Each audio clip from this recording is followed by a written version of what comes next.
Hail to the Redskins. Hail victory. All right, we missed you last week, brother.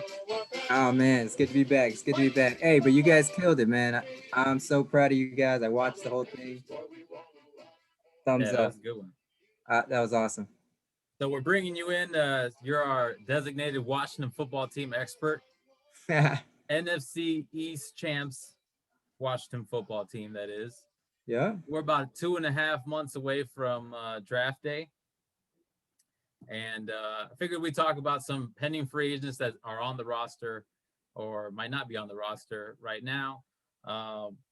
Washington's a team that's 9th ranked in salary cap. The NFL hasn't announced what the cap will be, but it's projected that Washington will have around $40 million in salary cap, which is plenty of money to be thrown at all these guys. Everyone can come back if they wanted to. So that's what we're going to talk about today. Last week we saw Taylor Heineke get signed, and I think you said February 23rd is it's about a week away, and that's when we'll start seeing some other names drop as being signed, tendered, or straight up released or signed by other teams and whatnot.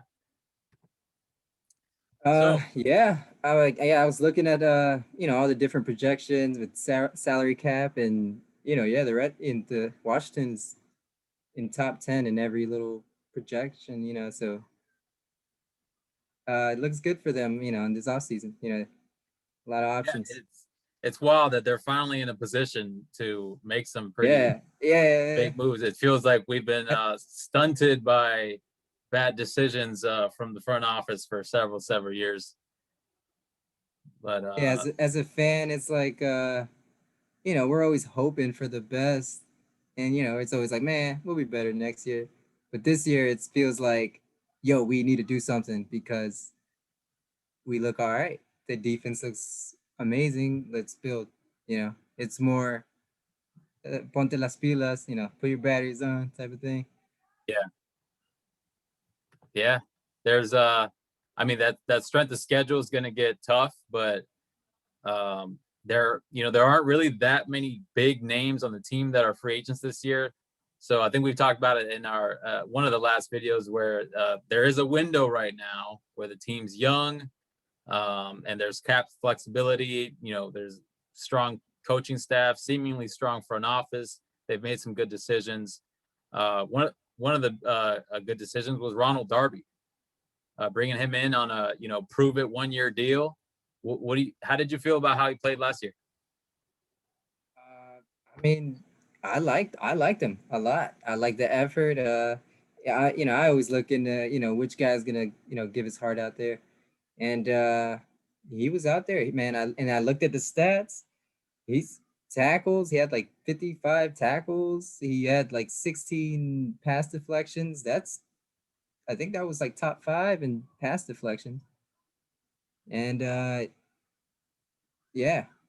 he was solid. I was, coming in, looking at the highlights, there's always highlights that, players get burned, and, it's always like, look at, but it's going to happen. So, when you get a player in like that coming in and you're like, man, he's got all these like highlights against him. It's like, but he proved he got, he's a baller. I was impressed. Yeah, I agree. Essentially, he was playing up against everyone's number 1 or number 2, and the receivers in this league are just, amazing. And he would get beat, right? I think PFF has a stat that he was the second worst as far as deep passing yards and coverage amongst all defensive backs. But then he led the league in forced incompletions. I think he passed the eye test, like you said. All the talk about Washington's defense was that front, that front 4 or 5, that rotation up front, but they really can't do as well if there isn't also a corner that's putting some pressure on the receivers and making sure the quarterback's not constantly just picking them apart. And he's a hometown guy. I think it's easy to root for him. Drafted by the Bills, I think 2nd round. He bounced with the Eagles. I hope we resign him. He came out this week and said he wants to come back and that he loves playing hard for his hometown team. And he's young. He's like 27, I think. He's prime, bro. Like he has a lot of football left to play, and that defense looked good. They looked finally, it looked like they were playing together. Yeah. So 27. So that might be the only reason why he might not. I think other teams are going to look at him as a top corner available in the market. And it's going to depend whether Washington will give him a long-term deal. That's what it's going to be. And this is probably his last shot at a 3-4 year contract. So I say, I say do it. Yeah. I say do it. What about the other guy? I mean, there's other corners, right, that are going to be free agents. Fabian Maroon, I think, is one of them. Is he on the list? I think so. Yeah, I think he is. Yeah. Also 27 years old. And that guy's, I mean, he's shown some promise. But yeah, it's gonna come down to, whether they want to give him a 3-4 year deal. I think if he comes back on a 2-year deal, it's gonna be a hometown favorite. Yeah, I think I'm rooting for it. I like the Darby Fuller combo. Yeah. Oh yeah. Exactly. It works. Keep the team together. Cam Curl in the back. If Landon Collins can come back and do something, they'll be a top 10 defense, for sure. Yeah, Cam Curl was a nice surprise. He's out there, man. Monster. Yeah. Oh, I loved it. So Brandon Scherff is a guy who the team franchised last year. He's trying to get paid.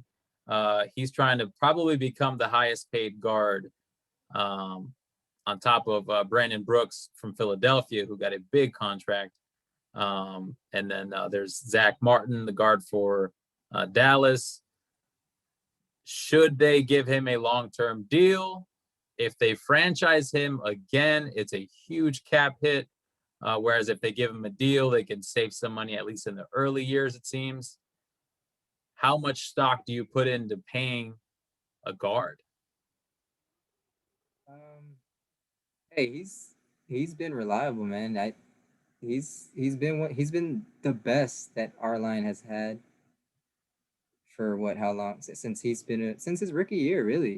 He was a stud even his rookie year. Yeah. I've been following him since his rookie year, and I think he deserves it. I don't know how many, injury wise, he's played hurt. He's given it his all. He deserves it, and he's gonna keep balling. I think he'd give it out. He'd give it his all. Yeah, he was Washington's first All-Pro since 1996. I mean, he's a stud at the position. There was a lot of question marks when they drafted him, in the first round early. Yeah, exactly. And that's why I followed it closely, because I was like, what? It didn't, I guess I was younger, so I wanted something, I wanted the superstar, but it makes sense. You need these guys.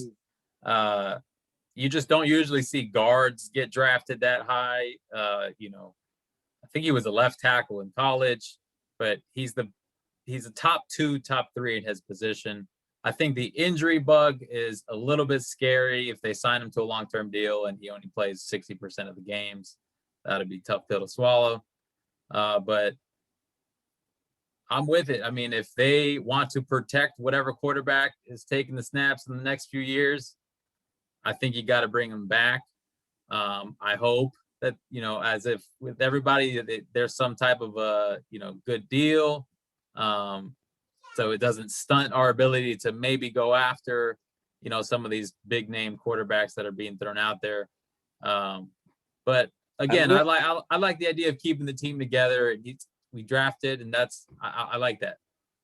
I will mention this, that I was looking at the mock draft.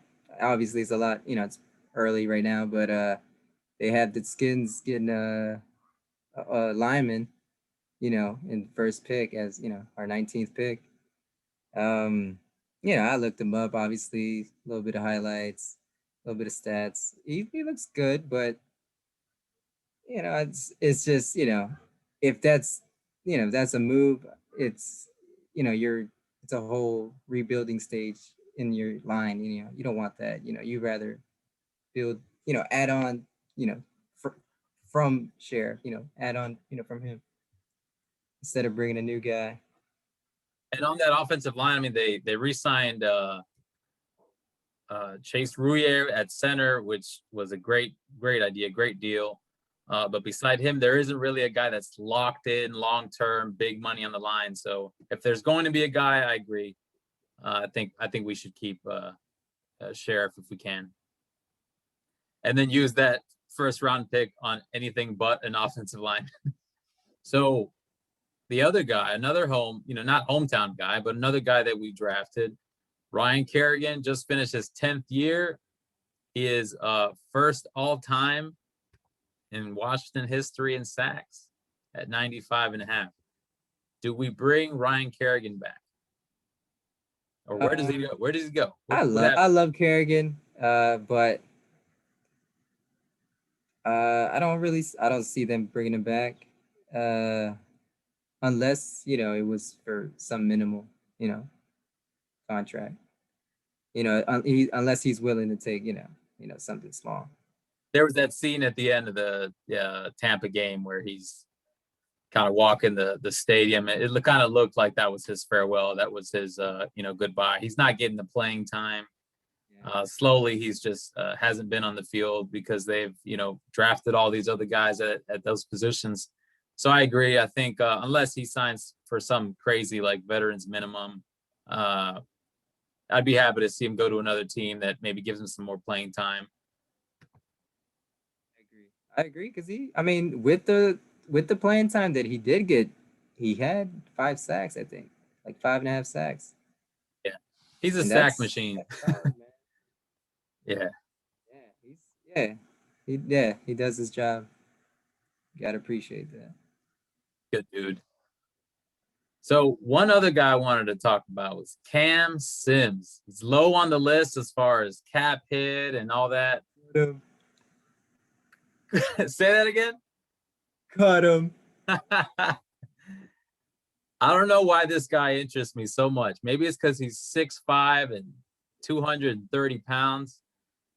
Or the fact that he caught 7 balls for 100 yards against Tampa, and he seemed to be Taylor Heineke's go-to guy. I don't know. Maybe it's the recency bias or something, but I think there's some potential for him to be maybe a number 3, potentially a fill-in number 2. I don't know. No, I was joking with the cut him. I like the guy. I mean, just his frame. He's 6'5". Alabama guy. He's 6'5". He's that could be that's a weapon just there. Red zone guy. He could be a threat. He has him. He's stat wise. He didn't. With the playing time he got, he didn't look too hot. I looked at the little bit of highlights.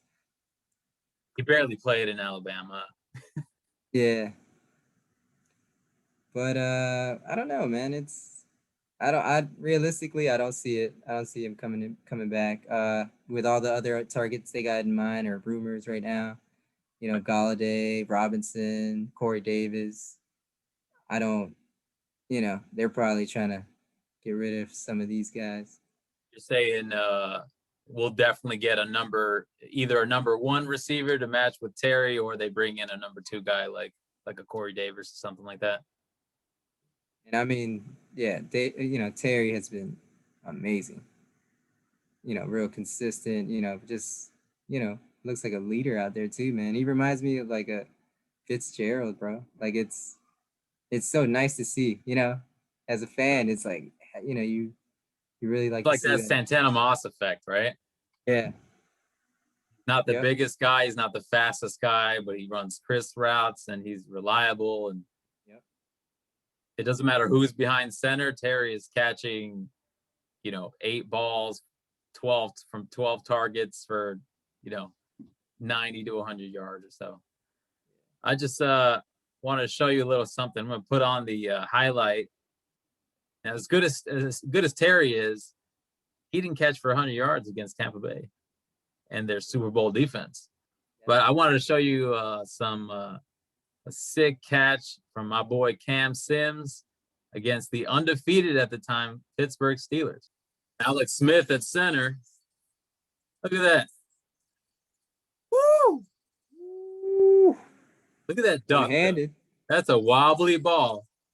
See that ball? Man, hell of a catch, man. That was dirty. That's dirty. Hey, that's about as far a pass Alex Smith can throw, and it was only like 25 yards. Why not? Why not bring him back? Right. He's probably super cheap. He's 25 years old, 6'5", 6'5", 6'5". I mean, he's 6'5". And that's all right. You want to talk about that? I mean, because out of the receiver targets, who do you prefer? Right now, they're talking, Robinson, Galladay, Corey Davis. Who do you think fits or is best? Yeah, that's a tough one. It's one of those things. Like, if it were up to me, I'd love to have a number one, and maybe move Terry to kind of be secondary to that. Maybe like a 1 and a 1A type of deal. Isaac Bruce and Terry Holt. Yeah, I like that. It's a good one. I know Chris likes Corey Davis. I know some guys like Allen Robinson. I'm high on Allen Robinson, but I think he's going to be very, very pricey. He's probably the number one guy out there, Yeah, so I think that's what it's going to come down to. It's like, who's more, I guess, efficient for their value, like, because Robinson, you're probably gonna be expensive. Same with Galladay. He touchdown. He was putting touchdowns, so he's looking at big money. He's rejected the Lions, so he wants something. He wants something big, either big money or good team, good quarterback. Yeah. What do you think about these rumors about Honolulu, Hawaii's very own Marcus Mariota, 2014 Heisman Trophy winner with the Oregon Ducks? That's true. If he comes to Washington tomorrow, you wake up and they got Marcus Mariota for probably a 4th round pick. You're shaking your head. I hope not. I really hope not. I love the guy. I've been watching him. Since his since Oregon, I guess, a little bit. But it's just he's had his shot. He's had his window. He's already lost his job to Tannehill, and Tannehill took control of the team and did what he had to do. I wouldn't want it. I wouldn't want them to get Mariota, to be honest. Heineke seems like like the solid backup, type of guy. Like, why bring in another backup? And that's the way I'm looking at it. Yeah, I'm with you, and I actually don't see that much of a difference between Mariota and Alex Smith. Even the money. He's still got a year left with close to $11 million left on the deal. Yeah, he's expensive. With incentives in there that could possibly, if he were to start for whoever all of next year, his contract could max out at almost 20 mil. And for 20 mil, I do not want Marcus Mariota. So and again, I look at him a little bit like Alex Smith. He doesn't really have that deep down the field arm strength. And God, I want that so bad. I'd rather have Jameis Winston, the guy who was taken right before Marcus in the draft in 2015 or whatever it was. I would rather have a guy who gives you a shot down the field, open up the big hot take. Oh man, that's awesome. I don't want Hell, Marcus. man. I don't think anybody here wants Marcus. I'm on Twitter all day long. Nobody wants Mariota. No, no. It's just nah. I mean, I'm rooting for him, but nah, not here. Well, yeah, if they get rid of Carr and he's the starter for Oakland, I would root for him. I'm with you. Yeah, exactly. And, I'm a, with the other rumors, so like let's say I'm comparing him to Darnold. I'd rather have Darnold instead of Mariota. I think he actually deserves another chance. A good team. Yeah. And yeah. It sounds like the Jets have really no interest in moving on from Sam. But I really don't want Darnold either. You don't want anybody. You want Jameis Winston too, huh? Hell no. I want Russ. I want Russell Wilson, man. Oh my God. Give him everything he wants. Right. Give him like 10% of the Washington football team's shares. Yeah. Give him the Washington Monument. He can have my house. He could have your house. Right. So is there anybody left pending free agents from Washington that you're worried about losing, or you absolutely there was a name. Okay. So, with the mock draft, what I think the Redskins need is a linebacker, but so this is another linebacker that's a free agent, Reuben Foster. His thing is, it's really confusing right now because he got hurt, before the season started last year, I think. And so we don't, does his season just roll over type of thing because he was a injury reserve? Yeah, that's not clear, but I'm with you. I mean, he was a first rounder for San Francisco. He got into some alleged trouble that ended up nothing. There was no charges. So he's pretty clear. He got hurt before he was able to play for Washington. It's a position that, like you said, we definitely need some help. And he's young enough. He's a talented guy. He has not stepped on the field for Washington, I think, in these like 2 years that he's been under contract. Yeah. So I don't see how they don't, try to figure out a way to come back, even if it's goodwill. Like, hey, we gave you a shot, stick with us, give us a good deal or something. But I'm with you. It ends up becoming like, if we're able to keep a guy like Foster and he's ready to play and he's back to his old self, we don't need to spend that first rounder on a linebacker.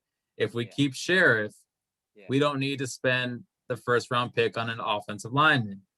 And then we could really kind of reach for whatever like stud receiver falls to us, or hey, maybe Mac Jones falls down to the, and we get him, or Trey Lance, or whatever, one of these rookie QBs that people are talking about.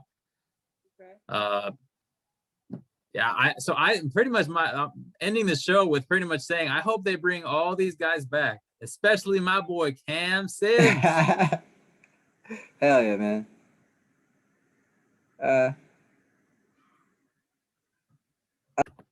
So did you see Carlos Chavis stash that he's had since he was 4 years old? That was epic. It was too funny, man. I hope people tuned in and appreciate that. He's had that mustache since he came out of the womb. Definitely second grade. It's very ironic too. Like Carlos Chavis mustache, Marcus Mariota might come to Washington. They kind of look alike. Oh man, that's awesome. All right, man. Well, hopefully I'll see you Friday. Hopefully I see more of the guys on Friday. So it's awesome to talk about the Washington football team. Thanks for tuning in, Game of Pros. Good night, brother. Hey, bro. Good night, man. Thank you for having me.